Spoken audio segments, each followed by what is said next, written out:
Good morning, everyone, from a beautiful Tottenham Hotspur Stadium this morning across the pond in London. Looking like a beautiful day there. We also got QB1 Justin Fields arriving to the stadium looking quite dapper in his Sunday best. I'm Caroline Hendershot, next to Quincy Williams. Welcome into Pregame Central, presented by USVI. This is the Jets' fifth international game, their third at Tottenham Hotspur Stadium.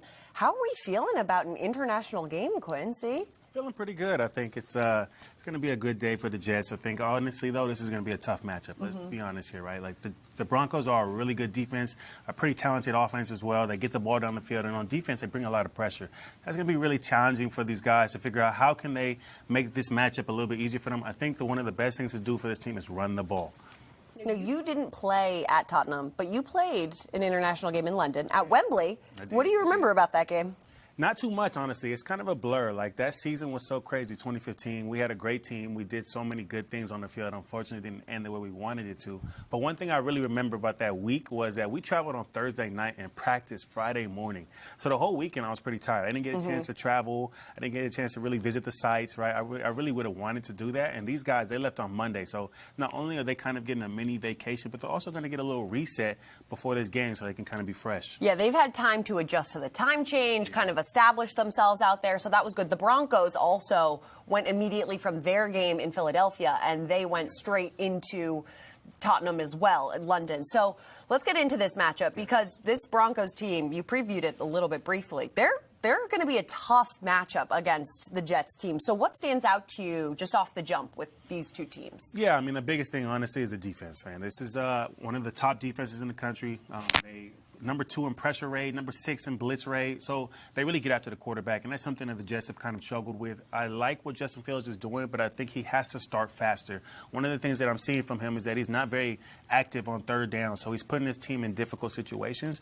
Once the fourth quarter starts to come, third quarter, we start to see him turn it up a little bit. But I think the biggest thing for him is to start fast. You got to get these guys going. He's not the problem, but he can be so much more of the solution for this team. Is starting fast literally just getting the ball out quicker, or is it a little bit of just pace of play? Yeah. What does he need to do to start faster? That's a good question. I think for me, as I look at his game, I look at this first game that he played against the Steelers to everything else, right? He had a lot more motivation. Even if he didn't want to claim that it was motivated, he was motivated. He was playing his old team, right? They let him go. He probably thought he was supposed to be a starter last year. He has to find a way to find that fire, because once you go out there and you have that mentality when you're playing, it just looks different. You can see it on the film. So I think the last few weeks, he hasn't been playing with that same fire. If he can find that, he can really change the course of the game. Now, someone that the Jets O-line, who we're looking at, Olu Fashanu right here, is going to have to slow down. That's Nick Bonito on the Broncos. He's tied with Brian Burns for the sack leader of the NFL with 7 sacks. How do they slow him down? Yeah, well, one of the biggest things, first off, is that he's going to be going against Membu. He lines up on the offense's right side, so that's going to be a big challenge for this rookie. I'm excited for him. I think he's going to put on a show, right? They might have to bring him a little bit of help, though, right? Maybe a chip with the tight end, maybe a chip with the running back. But I think the largest thing they have to do is run the ball. Kind of shift up the way that he's attacking the offense, because if he knows every single time when it's going to be a pass, when it's going to be a run, it's going to be easy for him to make those big plays. If we can run the ball and be efficient with it, it'll be tough, because this team gives up maybe about 80 yards, but this is a good running team in the Jets offense, right? So they have to find ways to get Breece Hall the ball. Right, find ways to get him the ball and establish the run early. I think those are the big keys to their running game. Now, also, the Jets defense. What do you have to see from them? Because Bo Nix and the Broncos scored 18 unanswered points against the Eagles last week. So what do you want to see from them to help slow this offense down? Yeah, I mean, it's team play all around the board, right? I think you're going to hear from a lot of different people say that they're not playing team football. They're not really watching their keys, staying in their gaps. But one thing that I can say positively is that this is the number 2 3-and-out team in the league, right? So I think one of the things that we also have to think about when I say team is not just team on defense, but team as a whole, right? So the offense can't give the ball up, because now you're putting them in difficult situations. It's a challenge to go out there and really play in that same manner that you want to play. Right. So if they can continue with that 3-and-out defense, keeping these guys off the field, right, the biggest thing is getting them off on third down. You can't put yourself in a situation where now they've got that third down. It's first down for them. They're starting it over. They get a chance to run all their plays. Right. Now, someone that the Jets defense will be getting back into the mix, which has been long awaited, Jermaine Johnson. Yeah. He's finally coming back from that injury. What do you expect him to add to the defense? I mean, listen, this is a guy, when he played a full season last time, 7.5 sacks, right? So that's a lot of sacks. That's a lot of opportunity to get the quarterback down. That's a lot of pressure. Right now you're putting him across from Will McDonald, right? You got a two-headed monster, two guys that can go out there and get you a lot of pressure on the quarterback, and that's what they need today. Bo Nix is a guy that gets the ball out quick. He plays in rhythm, but they also do a good job of play-action pass. I think they're number 2 or 3 in the league. So that gives you an opportunity, right? You know that the run game is so good. I go into play-action pass. There's opportunities there for you to put a little bit more pressure on him because he's working with that play action. But you also just want to get him out of that rhythm. Right, and you want to disrupt him as much as you can. Hopefully that will be this guy on your screen right now, Jermaine Johnson, will be doing a lot of that to Bo Nix. Now, we don't know if he's going to be on a pitch count or any of that today because of he's coming off of an injury. So we'll see how much playing time he actually gets. But we do want to at least acknowledge the inactives of today's game because we can get to that early today with the time change, which is lovely in my opinion. So the inactives for today's game will be Alan Lazard, Michael Carter II. That is also Khalil Herbert, Issa Pohl, Jelani Woods, Tyler Barron, and Leonard Taylor III. So those will be the players not participating in today's game. Now, this is going to be our first time we get to go out to Tottenham Hotspur Stadium and hear from Eric Allen, who got a chance to catch up with our dear friend Bart Scott. Hotspur Stadium with all the green that we're seeing. The flags are on every seat in this place. I tell you what, they did a great job. I think it's going to be a tremendous atmosphere, both in person but also visually for the fans and for the people that's watching the product, consuming the product on TV. It should be a dope atmosphere. You know, it's just the players and the team. Both teams have to do their part to make sure that they entertain. Are you not entertained? That's a Gladiator reference for you at home. It's Jets towels, actually, so I got to correct myself. What do you make of Jermaine Johnson coming back to the lineup, and how big of a boost can this be for the defense? I think him and Quincy are both the emotional leaders. And I think with him coming back, I think it emboldens everybody else. He's a complete football player. He's a difference maker. But it also frees up Will McDonald, gives him the opportunity to maybe get some one-on-ones because you have to respect him. We don't know what type of pitch count he's going to be on, but the fact that he can come out and maybe help us get Bo Nix off his spot and maybe be able to contain that run game of the Denver Broncos is going to be huge. Where can Jermaine help most? As far as setting the edge against the run? Yeah. Because – you know, Dobbins is having a really good year, and Bo Nix is a mobile quarterback as well. Well, I think just his presence allows Will McDonald and Quinton to be able to get some free opportunities, some one-on-ones. When you have balance on both sides, you can't slide the line to one side or the next. Somebody's going to get a one-on-one, and we know that Jermaine Johnson is capable of winning his one-on-ones, but then so is Will McDonald. So now you have to pick your poison, and if you put both of them on the same side, then you're really cooking with grease. All right, what do you make of what you're hearing from the Jets' perspective? The defense said they had a meeting in Florham Park before they traveled overseas, and Quinnen Williams was really forthcoming with the media saying the reason why we're 0-5 right now is because of the defense. It is, and they have to hold their end of the bargain up. There's a lot of resources that's been allocated to that side of the ball, you know, and it's no excuse for them to not have the communication that they need, and they have to take accountability for that. That's what leadership is all about, taking accountability, and not so much pointing the finger but pointing the thumb. Saying, hey, I can be better, I will be better, but I'm going to demand that everybody else is better. You know, I knew that Quinnen was ready to be a leader when I saw him in training camp pull a player to the side and tell him, hey, that's not good enough, and tell him, hey, he has to set the edge. That's what leadership is. It's about having uncomfortable conversations at times, but at the end of the day, the teammate understands and respects that he's doing it because he believes that you can do it, and we're counting on you to do it. Jets fans, be at MetLife Stadium when the Jets take on the Panthers Sunday, October 19th at 1 p.m. presented by JetBlue. Get your seats at nyjets.com/tickets.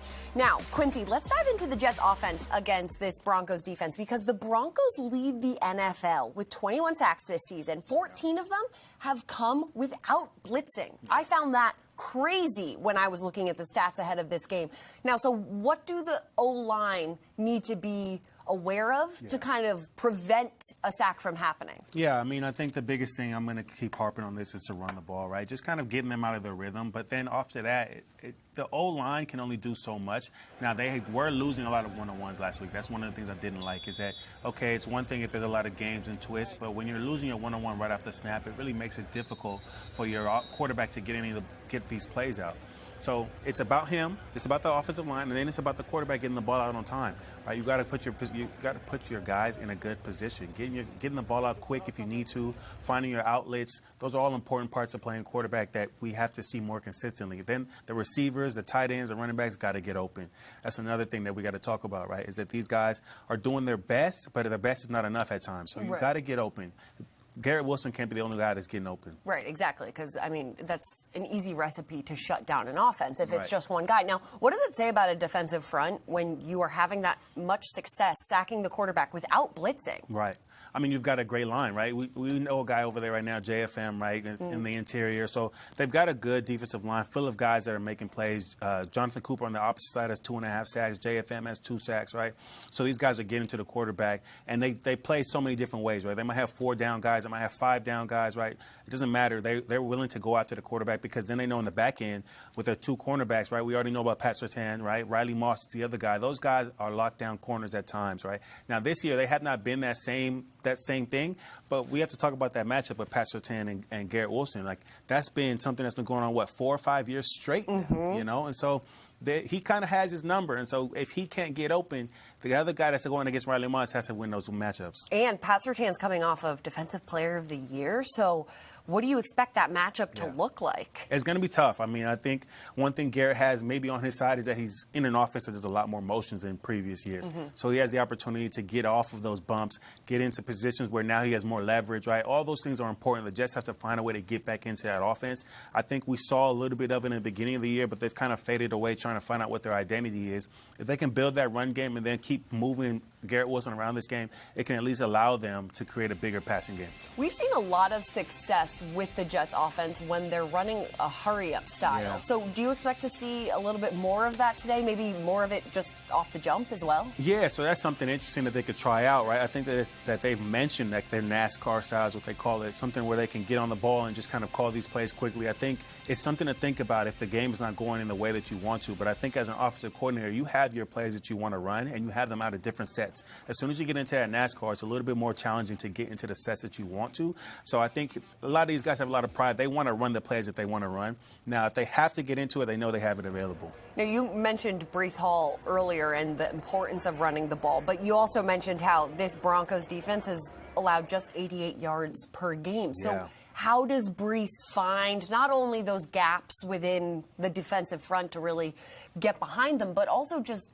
how do they have success running against such a stout run defense? You got to keep chipping away. That's the biggest thing. Like, they're going to give up. They give up about 4 yards a pop, right? So if you can just keep finding those 4 yards, eventually something's going to hit. Breece Hall is tied, actually, with J.K. Dobbins for most explosive runs. 14 explosive runs, right? So this is a guy that knows how to find those big plays. We saw it last week when the play was almost stopped. He found a way to get those extra yards. So it's got to be the same way. Just keep giving him those opportunities because at some point he's going to find those big plays. And, you know, we saw a lot more of Mason Taylor last week. Actually, the most we have seen yet so far, 9 receptions for 67 yards, and he got that 2-point conversion. So how do you expect his involvement in the offense to kind of grow as well this week? Yeah, I think it's another opportunity for him to have a big game. I think this is a chance where you have those 2 outside corners, but then who's covering him?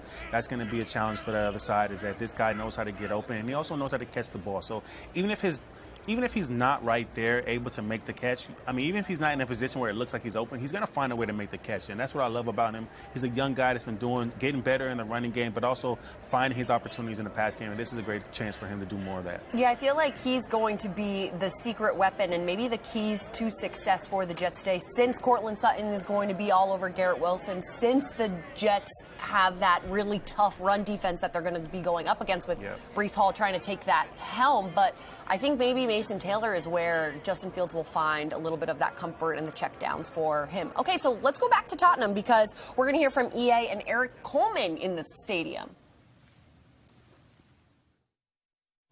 Eric Coleman, you've been studying up on both the Jets and the Broncos. When you look at that Denver pass rush, they got 21 sacks leading the National Football League. How do the Jets keep them at bay? Well, I think to start, you have to get the ball out quick. Hit some timing routes early to keep that defensive line off balance. And I think the best way for you to keep that pass rush at bay is to run the football. Give the ball to Breece Hall. He's had tremendous success this season, coming off a great game. Run that ball, establish that run. And when you don't, let's get Fields outside of the pocket. Yeah. Let's let him break the pocket, use his legs to make some plays, and I think that will slow down that Denver pass rush. What do you make of Fields, the dual threat so far here early in his Jets career? I think he's been doing great. He's been taking care of the football. I think that he has to trust his receivers a little bit early, and he'll have some success. You saw at the end of last game, he started to get into a rhythm. He started attacking the ball down the field, and I think that when Breece runs the football, it really sets him up and makes things easier for him to throw the ball to that second and third layer of the secondary. Are you seeing something different from Breece this year? Because he's had the 200-yard games. He had 6 explosive plays on the ground last week. And in all, he's leading the National Football League in terms of explosion plays. Yeah, you can see with Breece, he's starting to have that patience. He's setting up his blockers. He's doing a great job of accelerating through the holes. He's an explosive player. He's strong. He has everything that you can ask for in a running back. I think this year he's starting to take his game to that next level, and you're starting to see it in the patience. He's picking his spots of when he's going to accelerate and make those big plays. Quickly, what do you want to see from the Jets safeties today against Bo Nix? A guy, he can move. He's not Justin Fields, but he can move as well. In Cisco, Tony Adams, and, of course, Malachi Moore. I want to see communication. I've seen a couple of breakdowns in the coverage, some free runners, and I think that as a safety, your number one job is to communicate. Put the rest of your secondary at ease. Make sure that everyone's on the same page so you can go out and give your best effort. So communication would be the best part, be the first thing. Then make some turnovers. It's time they come in bunches. So I'm looking forward to the first interception, the first forced fumble, and then just continuing to grow off that. Because, the interceptions, the big plays, they come in bunches, and that comes from flying to the ball. Thanks, Steve. Thank you. Be at MetLife Stadium when the Jets take on the Panthers, but also, are you the fan of the year? The ultimate Jets fan. The New York Jets are celebrating the most passionate and committed fans of the game with the annual Fan Hall of Fame presented by Ticketmaster. Submit your nomination at NewYorkJets.com/Fan Hall of Fame. Terms apply. That's nyjets.com/Fan Hall of Fame. Alrighty, so we just got to see briefly Sean Payton and AG having a little moment pregame, which was very special, I think, in my eyes, because they have so much history there. Is that going to be like a fun little game for them both to try to win? It might be, but I think one thing AG is he's not going to tell you that, right? Because we also had an opportunity to see him against Todd Bowles, right, who was also his former coach. So I think for AG, this is a wild year for him. Not only is he coaching at his former team, but then he's also coaching against some of his former coaches. I can't even imagine some of the whirlwind of ideas and thoughts and feelings that are going on for him. But this is one of those games that he has to block all of that out. He's going up against a team that's really challenging for this team, a really good challenge for this team, but also a really good team. But he has the keys to win the game. He just has to execute. Yeah, exactly. He played for Sean Payton. He coached for Sean Payton. Yeah. So there's a lot of history between the two of them and that little nice moment that they had pregame. Okay, so let's get into the Broncos offense, because we saw what they did to the Eagles in the fourth quarter when they were down 18 points.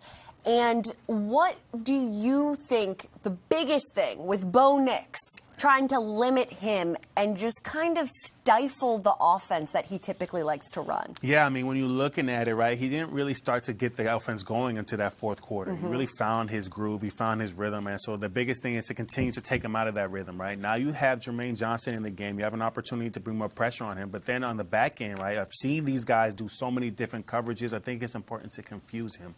Make it hard for him to know what's coming, know what's going, all these different ways that these guys are flipping around, right? That's going to help you on this back end. It's going to help you with the pass rush as well, because as he's thinking too much now, you have an opportunity to get up on him as a defensive end or whoever's rushing. He likes to rely heavily on Courtland Sutton. So how do you take him out of the equation? Well, you got to put sauce on him. I think that's the biggest thing, right? But the thing about Courtland Sutton is that he wins his one-on-ones. That's one of the things that's helpful for him with Bo Nix. But he also has a propensity to drop the ball. So you know that there's opportunities for you to get that ball out of there. He's not always going to catch the ball strong. So as Sauce is playing out there, one thing that I'm happy about with Sauce is that his tight window percentage is still very high. He makes it really difficult. Anytime you see the ball thrown on Sauce, it's always at least him being right there. It's never an opportunity where the guy's 5-6 yards ahead of him. So you got to keep that up with Cortland Sutton. You got to stay in the pocket, right, and make those throws difficult. You just talked a little bit about Sauce, but what have you thought of Brandon Stevens through the first 5 games? So Brandon Stevens had a slow start, right? Yep. I think he can say that for himself. But as he's come along, he's really started to be at the very least, a run defender. He's actually leading all cornerbacks in the league with run stops, right? So that's a guy that will go out there and make those big plays for you in the run game. Then in the pass game, I've seen him make a few plays as well. So he's really starting to come into his own. It was a little bit shaky in the beginning. I think it made it hard for a lot of people to believe in why he was here. But he's really shown up and shown out. Exactly. And I think, sometimes it just takes a couple games for you to get used to the scheme and to get your feet underneath you and all of that. So we've seen him really come alive, I think, in the last 2 games specifically. We're seeing Jermaine Johnson hype up the crew right now, which is just great to see because he has not been in the mix for a little bit. And I know that the Jets have been missing him. Now, for the Broncos run game, they've averaged 144.4 rush yards per game this season. So I know you were talking about J.K. Dobbins and how Breece and him have the same amount of explosive runs, but how do you shut that down? Because not only do they rely on Cortland Sutton, but they also rely on J.K. Dobbins. Yeah, I mean, that's going to be one of the difficult things. He's going to be able to get his, like I said before, he's tied with Breece Hall with 14 10-plus runs, right? So explosive runs, those are the 2 kings right now. But I think it's important for this defense to work on their fundamentals, stay within their fundamentals, right? Stay in your gaps, right? Keep your eyes on the ball, right? Keep your eyes on your targets. That's going to help you at least limit the big plays, right? And then the biggest thing after that is tackle, right? Wrap up, all hands to the ball. Those are the most important things on the defensive side. Do you think, too, I've heard this a little bit from players and even from reporters questioning the players, when you're trying to do too much, when you're pressing, that you're playing out of your bounds and out of your means, and so then that's why maybe the defense can look a little bit discontinued a little bit at sometimes? Absolutely. I mean, you listen to some of the players, they say the same thing, the coaches, right? Like a lot of guys, they want to be the hero, they want to be Superman, they want to make the big play, but sometimes you have to make your play, right? That's why do your job is so, it really resonates with a lot of people, a lot of football people, because they know the simplest thing in the game is to do your job. If you do your job, then it's going to make everything go the way you want it to. Right, just taking care of your job, not trying to do everyone's job on the field. All right, taking all of this into consideration, Quincy, what is the case that you're making for this game? Oh, yeah. So we talked about the run game right on both sides. So the biggest thing for me, I think that Breece Hall will beat J.K. Dobbins in explosive runs, right? And that's going to be tough. It's going to be really tough. But like I said before, you've got to take it brick by brick. You've got to go slow. Just keep chipping away. I think Breece Hall can make that happen, make a few big plays happen. The outside guys are going to be so focused on the receivers because they're going to be doing their job as well. It'll allow Breece Hall to make these big plays and get down the field. Okay, I'm excited for this one. I can't wait to see if you are correct in this case that you're making. All right, let's check in one more time with Eric Allen, back with a special guest for the last interview before we round out this show. Caroline and Quincy, look who I found overseas in London. This is a guy who's quite familiar with Pregame Central, Anthony Beck. AB, how are you, buddy? It's great, man. It's good to be out here. Came out earlier in the week, so it's been really cool to see the fans. A lot of jet green here in London, and I'm excited to see how the Jets play today. I think, your backs are against the wall. This is where players kind of rise up and respond. And no better place to do it, away from home, get away from the elements and really get dialed in, and hopefully they've done that throughout this week. What do you make of the spot here for the Jets? Aaron Glenn keeps on talking about there's things that I see that where we are building the foundation, whereas the Broncos have won 2 games in a row and they're coming off a victory over the defending Super Bowl champion Philadelphia Eagles. Yeah, I think it's 2 teams, right? You just said it. Broncos are how do they handle success, right? They beat a really good team. And then from the Jets standpoint, from an adversity, like every week, some of the things that have been happening, how do you overcome those things? How do you reset your mind and get 11 guys and whatever it is, offense, defense, special teams, to come in unison and play well, right? You got to play 4 quarters. You got to play multi-phases, have to play well today. And I think that's what Aaron's talking about. You know, he just wants guys to come out, play loose, and play within the framework and just do your job better. If everybody does their job a little bit better, that equates to more team success, and that's what everybody wants to see today. Offensively, what do these guys have to do to create some balance against a Broncos defense that is playing awfully well right now? Yeah, it's a challenge. Like, you know, this team can get at the quarterback. You want to stay out of 3rd and long situations. You want to win the line of scrimmage early downs, and I think the Jets have done that. They've ran the ball successfully. I mean, these are 2 similar offenses. One for Denver, who hasn't made as many mistakes, and a defense that has helped them out when they've had, where the Jets have, like, moved the ball consistently throughout the season, but stubbed their foot in multiple areas. So finish the drive, score the points, and protect the football. No turnovers today really gives you a chance to win. That's just the bottom line. So, again, everybody just be cognizant of it. Don't worry about it, and just play football. You're a coach. What do you make of the matchup with these coaches? Aaron Glenn finished his career in New Orleans under Sean Payton in 2008. Then Payton signed him with the Saints as his defensive backs coach from 2016 to 20. Well, you know, Aaron's learned a lot on his growth to becoming a head coach. And that's huge. You know, you talk about coaches that have done it the proper steps and got it to this point. But, you know, Sean's got a lot more experience in game. He calls plays. He knows how to operate situationally as a play caller. And Aaron's going through all those things as a head coach. He knows what to do. He knows the situations, but he's got to experience it himself. So every game brings something new. My 3rd year as a head coach, there's always something that comes up. You're like, oh, man, that's the first time, right? So just trying to, you know, you always prepare yourself for those moments. You watch other situations throughout the week, other games. You prepare yourself. But once you're in those moments, being able to be quick and decisive. And I think we've seen that so far, and that's great. So, again, just keeping the momentum going for these players and keeping the belief and keeping it positive, man. Like, guys just got to believe. They believe by having success on the field, so guys just got to play better executional football today. It's morning back home. You got any message for Caroline and Quincy? I love them. I don't get to see Caroline's jackets now, that kind of bothers me a little bit, but I'm sure she looks great as usual. I love and miss you guys, and let's have a great game, and let's have fun today, right? Thanks, buddy. Yep. AB absolutely cracking me up with that one because you know what? I got a lot of, I would say, flack for my jackets from good old AB, our good friend. But, you know, it's okay. It's okay. I'm not wearing a jacket today, but I appreciate the compliment. I'll take any compliment I can get my hands on. All right, Quincy, let's talk about what tomorrow's headline is going to look like. What's your prediction? Yeah, so we're keeping it with the horses, Spurs, all those things, right? So Spur to victory, right? I think this is an opportunity, right? You're in the Tottenham Hotspurs, and you're playing against the Broncos, right? This is a chance for you to finally find that win in England. Okay, I like that. And yeah, I guess they're not technically like right in the heart of London, so I think England is a fair assumption to say.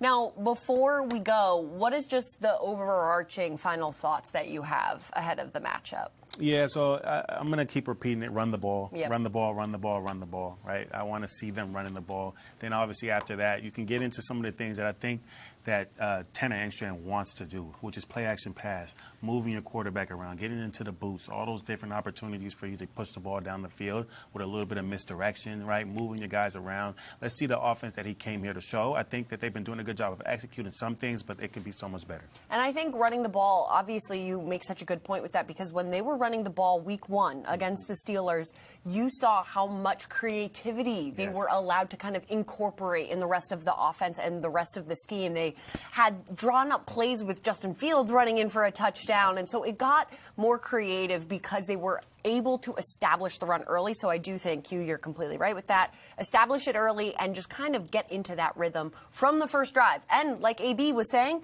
score the points, finish the drive, score the points, and the rest will figure itself out.